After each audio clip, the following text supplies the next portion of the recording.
네, 이번 주 화요일이었습니다. 지난 26일에 남북 당국이 4.27 판문점 합의의 후속 조치 차원에서 남북 철도 협력을 위한 협의를 가졌습니다. 아마 지금 이 시간에 도로와 관련된 협의를 계속 진행 중인 것으로 알고 있는데요.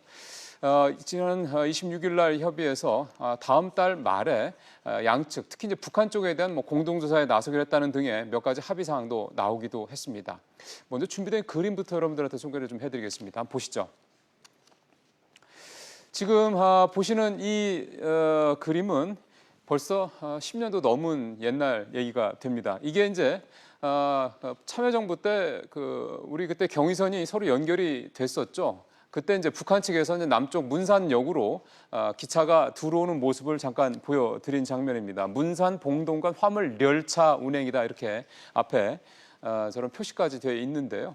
근데 지금 상황을 한번 다시 보도록 하겠습니다. 지금은 어떻게 되어 있냐면요. 지난 11년 동안 끊겼지 않습니까, 교류가. 그래서 지금은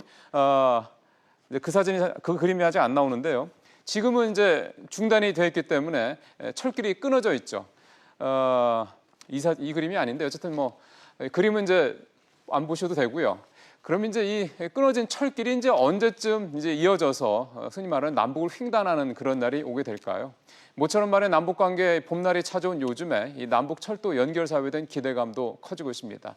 남북 경협의 첫 시작을 알릴 철도 연결 사업의 전망 그리고 어떤 것들이 과제인지 살펴보도록 하겠습니다. 박흥수 사회공헌연구원 객원연구위원 모셨습니다.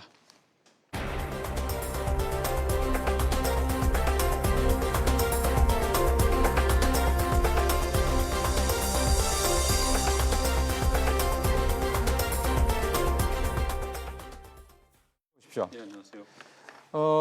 철도 연결을 위한 남북 간의 협의가 본격화되고 있고요. 첫 회의부터 비교적 어느 정도 구체적인 성과라고도 할 수 있을 것 같죠. 일단은 북쪽 지역에 대한 공동조사에 나서기로 했다고 그러는데 아마 우리 일반 시청자분들 입장에서 봤을 때는 공동조사라는 게 뭘까 좀 궁금해하실 것 같습니다. 뭘 가서 조사하겠다는 겁니까?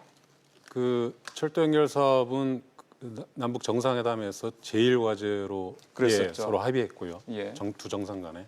그래서 그것의 후속 조치로 철도회담이 이어진 거고요. 그래서 조사를 하겠다는 것은 지금 그 남측의 철도구간은 제대로 돼 있는데 문제가 없잖아요.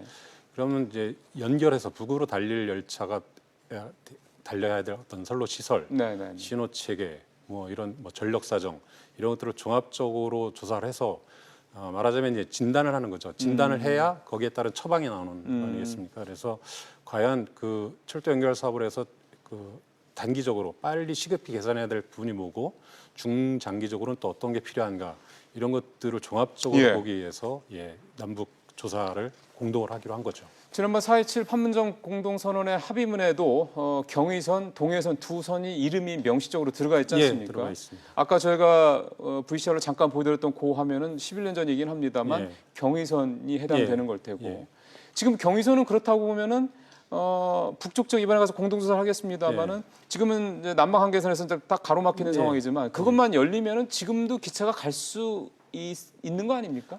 경의선은 사실상 약간의 보완 조치만 하면 지금도 갈 수가 있고요. 그래서 아까 이제 화면에도 나왔지만 이 문산 봉동간 화물 열차가 운행됐고요. 그랬었으니까요. 그 문산 열차는 이 수색 차량 기지에서 출발했거든요. 그래서 그 봉동까지 가고 그 개성을 거쳐서 평양, 신의주까지도 사실상 갈 수 있는 길은 이제 존재하고 있습니다. 이번 공동조사는 그러면은 그 북쪽 전체 위를 다 보는 건 아닌 거죠?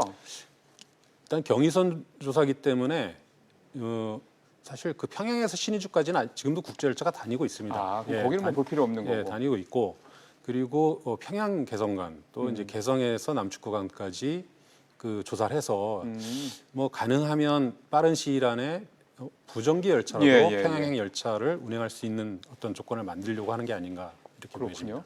근데 그와 반면에 동해선 같은 경우는 지금 아예 철길이 없는 데가 있잖아요. 그런 부분 같은 경우는 이제 이를테면은 이번에 결국은 이제 조사를 하겠습니다만 철도를 또 놔야 되는 공사를 하거나 이렇게 해야 되는 또 부분들이 또 필요한 거잖아요. 그렇죠. 지금 강릉에서 그러니까 남측 최북단역이 우리가 관할하고 있는 것이 제진역이거든요. 그 제진역 위쪽으로 북측 구간은 또 철도 연결이 돼 있습니다.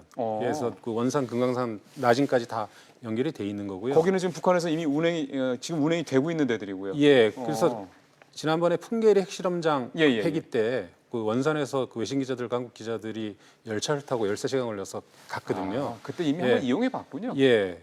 그래서 지금 뭐 남측 구간에서 강릉 제진 구간 한 104km 정도 되는데요. 이 구간을 신선을 건설하게 되면 일단은 서울에서 KTX 타고 강릉 가서 강릉에서부터 금강산 관광을 할 수 있는 열차 노선은 완공되는 거고요. 근데 네, 그 서둘러야겠죠. 근데 그렇죠. 또 그러니까 그 대통령이 말한 그 이 H자형 아시안 하이웨이 철도망 부상을 한다면 예. 부산에서 출발하는 동해선은 지금 삼척까지 네네. 예, 삼척까지 2019년까지 완공을 하기로 예정이 돼 있고요. 또 삼척에서 강릉까지는 또 철도 노선이 지금 다니고 있습니다. 네네네. 그리고 그 강릉에서 제진까지의 신설을 연결하게 되면 부산발 컨테이너가 예, 남한에 출발해서 북측 구간을 넘어서 낮은 핫산 구역을 넘으면 바로 블라디보스톡입니다. 예, 러시아로 빠질 수 있다. 예, 그러면 이제 시베리아 횡단철도 본선에 연결돼서 철의 실크로드가 부산발 실크로드가 완성되는 거죠. 그러면은 이제 그 전에 없었던, 그 전에 이제 우리가 말만 했었던 이런 예. 것들이 현실화될 수 있다는 말씀이 네. 되는 건데, 근데 언뜻 그런 생각이 듭니다. 왜냐하면 지금 북한과 관련해서는 예. 서방의 이제 뭐 유엔이라든가 예, 미국의 예. 이제 경제 제재가 현재 예. 좀 가동이 되고 있는 예. 상황이잖아요. 예. 우리가 남북 간의 협의만 가지고 이런 철도를, 그러니까 끊어진 철도든 아니 예. 이미 돼 있지만 예. 중단된 이 철도를 다시 연결하는 게 걸림돌이 없느냐라는 부분 한번 짚어봐야 될 것 같거든요. 예, 일단 제재라는 걸림돌이 있습니다. 제재는 지금 세 가지 축이 있는데요. 이제 네. 그 한국이 하는 제재, 오이사 조치에 따른 그렇죠. 제재가 있고요. 네. 또 유엔 제재가 있고 미국이 또 독자적으로 하는 예. 제재가 있습니다. 그래서 이런 제재 국면 속에서이기 때문에 지금 북한 철도 연결 사업이라든지 이런 것들을 실제로 한다기보다는 이 제재 완화 국면을 대비해서 남북 공동 조사를 또 하는 거고요. 네. 그래서 지금 또 이제 이런 제재 국면이 향후 그 완화될 가능성을 갖고 있거든요. 러시아나 중국도 전향적으로 요구를 하고 있고요. 그래서 이게 대한민국만 이런 제재를 완화하려고 노력하는 게 아니라 전반적 흐름이 이렇게 되기 때문에 장기적으로는 좀 제재 완화 국면이 올 것이고 그거에 대비한 준비는 충실히 지금 해놔야 된다 이렇게 볼 수 있죠. 그러면 지금 이제 남북 간의 협력 그 부분들이 이제 그런 것들은 사전 작업이라고 보면 되는 것 같고. 예. 그러면 이제 경의선은 아까 말씀한 것처럼 지금 사실상 아주 큰 품이 안 들고도 이제 다시 이제 기차가 달릴 수 있는 그런 상황이라고 말씀을 하셨고, 동해선 같은 경우 아까 그 끊어져 있는 그 기간이 한 100km 넘는다고 말씀하셨잖아요. 이제 철도 전문가 입장에서 봤을 때 그 100km가 넘는 그 구간을 우리가 이제 큰 문제 없이 이제 공사를 해서 철도를 놓게 된다. 그럼 시간이 그 정도면 꽤 걸리는 거 아닙니까? 그렇죠. 몇 년은 걸리죠. 근데 뭐 이게 대북 이 남북 협력 사업이 뭐 단시간에 되는 모든 사업들이 다 단시간에 되는 게 아니기 때문에 그 강릉 제진간에서 실시 설계부터 해서 준비를 하면 뭐 한 5년 정도면 충분히 건설을 완공할 수 있지 않을까. 비용 문제거든요, 사실은. 지금 일단 경의선은 뭐 아주 큰 비용이 들 것 같지는 않은 것 같고 지금 말씀대로라면. 그럼 이제 동해선 같은 경우 좀 끊어진 100km 정도 구간을 그 철기로 다시 놓는데 뭐 시간도 한 5년 가까이 걸린다고 하셨으니 비용도 뭐 꽤 많이 들어갈 것 같은데 대략 추산이 가능합니까? 그 킬로미터당 선로 건설 단가가 있는데 이제 그 이 남측 구간은 원래 그 이 철도 그 미래 계획 속에서 강릉 제진 구간은 오래전부터 동해선 연결 사업으로 배정돼 있었는데요. 그동안 그 예타 이 타당성이 안 나와가지고 이 건설이 미뤄지고 있었던 거거든요. 거의 인구도 없고. 그런데 뭐 통일되면 상황이 달라지는 거잖아요. 근데 이게 남북 경협 사업이고 장기적으로 철의 실크로드로 연결되는 그것들을 따진다면 예타가 부족하더라도 예타라는 건 예비 타당성 예비 타당성이 부족하더라도 그 수익이 안 나더라도 일단은 그렇죠. 예외상 남북 경협에 따른 예외 조항으로 적용시킬 수 있거든요. 그러면 사실 뭐 우문이 될 수 있긴 합니다만 아까 대략적으로 뭐 키로당 대략적으로 비용 뭐 이런 것들이 있지 않습니까? 그런 것들은 대략 그러면은 그 100km 그 지금 현재 끊어져 있는 거를 그 안 돼 있는 부분을 철도 놓는데 대략 비용이 어느 정도 예상을 하면 될까요? 뭐 그건 이미 이제 그 예비 타성 조사 때도 나왔고 그렇게 그 뭐 한 뭐 조단위 한 1조 정도. 근데 중요한 것은 그 남측 구간 건설이 아니라 북측 구간에 대한 뭐 개량이라든지 건설 사업에 막대한 비용이 예상되는데 그런 것들은 뭐 다양한 방식 뭐로 이제 그렇죠. 100km 정도 철기를 새로 놓는 데만 1조 원 가까이 들어간다라는 말씀을 하신다 그러면 북한에는 철도가 놓여 있더라도 뭐 진짜 말씀하신 예. 개량하고 뭐 이러면 비용이 뭐 1조가 아니라 이제 훨씬 더 많은 돈이 들어갈 예, 것 같은데 예. 중요한 그 재원 부분 아니겠습니까? 예.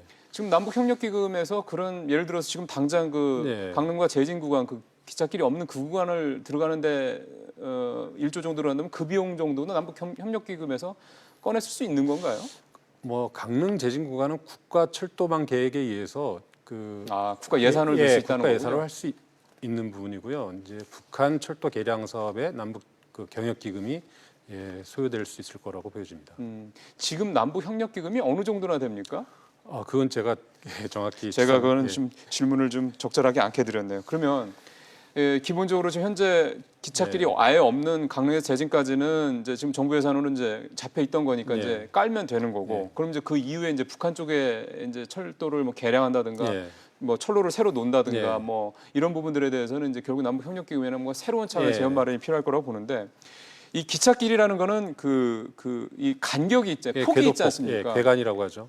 그게 우리가 북한과 바로 연결할 수 있도록 그게 같은 뭐랄까 사이즈라고 그래야 되나요? 폭이 같습니까? 괴간폭이라고 하는데 정확히 그거는 원래 남북철도가 하나의 철도였거든요.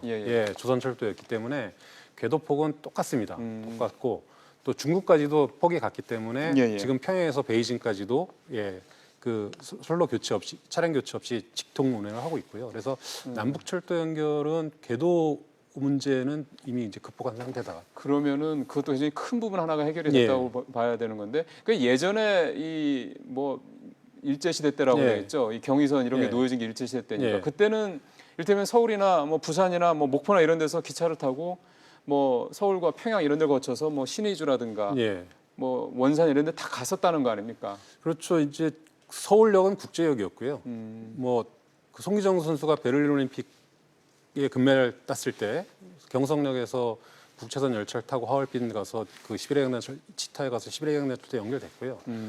그리고 그 1930년대 40년대에도 그 흥하오 대륙호 이런 게 북경발 열차였고요. 경성에서 출발하는 베이징까지 직통하는 열차였고요. 또 뭐 노조미 히카리 이런 것들은 만주철도로 해서 그 하얼빈까지 달렸던 철도가 있기 때문에 이건 뭐 새로 놓는다는 것보다 과거의 어떤 철길을 복원한다는 의미가 있는 거죠. 남북철도 연결은. 이번에 왜 아시겠습니다. 문재인 대통령이 러시아 방문했을 때 그 시베리아 횡단철도와 우리 그 경의선 또 동해선 이쪽을 연결하는 일이 좀 현실화됐으면 좋겠다 이런 이제 바람을 이제 표현했는데 사실 그 바람이 그렇게 이제 소설 같은 얘기는 아닌 거잖아요.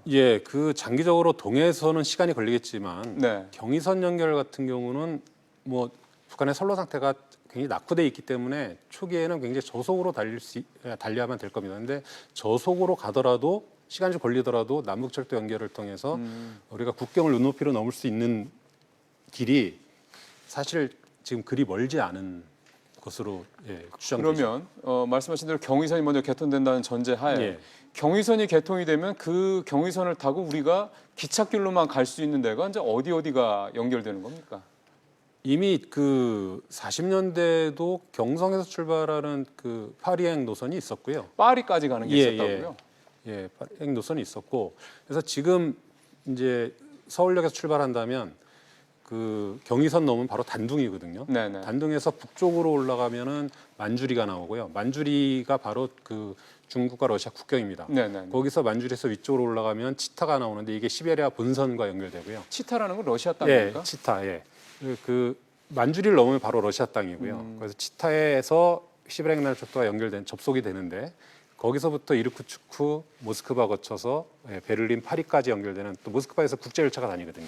예를 들어 지금 이제 비행기로 보통 다니지 않습니까? 근데 뭐 사람이 아무래도 뭐 비행기가 빠르겠지만 이제 화물 같은 경우는 비용 문제가 있기 때문에 이 시베리아 횡단철도로 연결된다든가 아니면 그 만주 그 횡단철도 연결된다든가 이런 부분들이 화물 쪽에서 상당히 그 어떻게 보면은 비용 절감 효과가 크다라고 얘기들을 하잖아요. 사실상 시베리아 횡단철도 동해선이든 경의선이든 물류 실크로드의 역할이 큰데요. 해상으로 가는 것보다 한 20여일 단축시킬 수 있고요. 그리고 컨테이너 기본 컨테이너 당 700불 이상 정도 절감할 수 하나당 절감할 수 있을 거라고 그 동해 강원 연구소에서 추정한 조사가 있고요.